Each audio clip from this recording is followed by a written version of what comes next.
तो ये वीडियो साफ साफ दिखा देता है कि जो कुछ शिकायत में लिखाया गया वो सब सरासर झूठ है। वो ऊंची आवाज में पुलिस कर्मियों को ललकार रही हैं, धमका रही हैं, और वो कहीं पर भी उनको शिकायत करती नहीं नजर आ रही हैं कि उनके साथ कुछ गलत हुआ।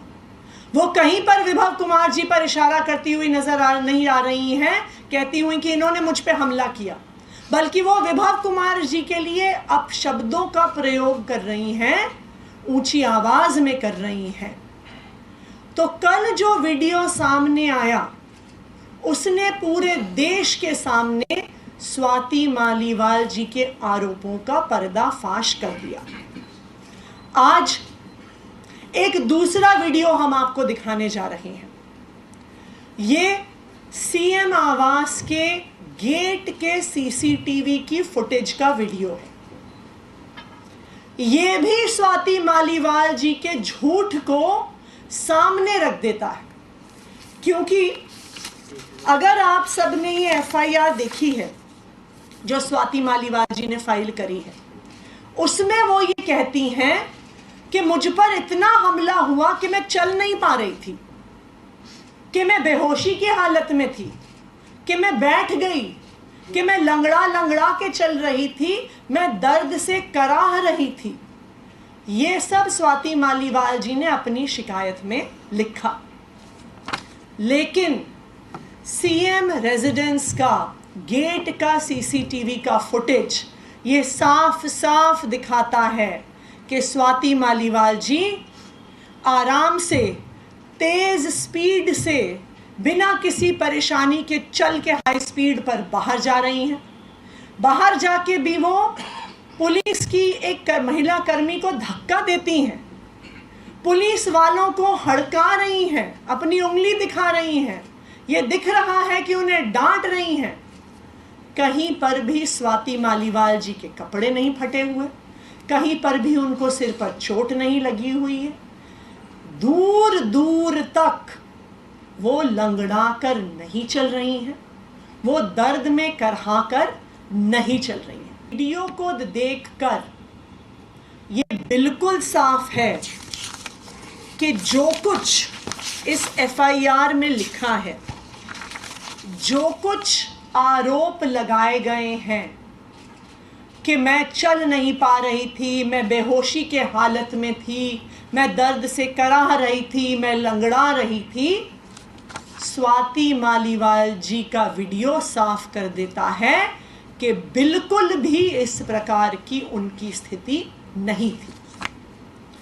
तो आज इन दोनों वीडियो ने यह साबित कर दिया है कि स्वाति मालीवाल जी के आरोप झूठे थे। स्वाति मालीवाल जी जो आरोप लगा रही हैं, ये एक बड़े षड्यंत्र का हिस्सा है जो दिल्ली के मुख्यमंत्री अरविंद केजरीवाल जी के खिलाफ रचा जा रहा है, भारतीय जनता पार्टी द्वारा रचा जा रहा है।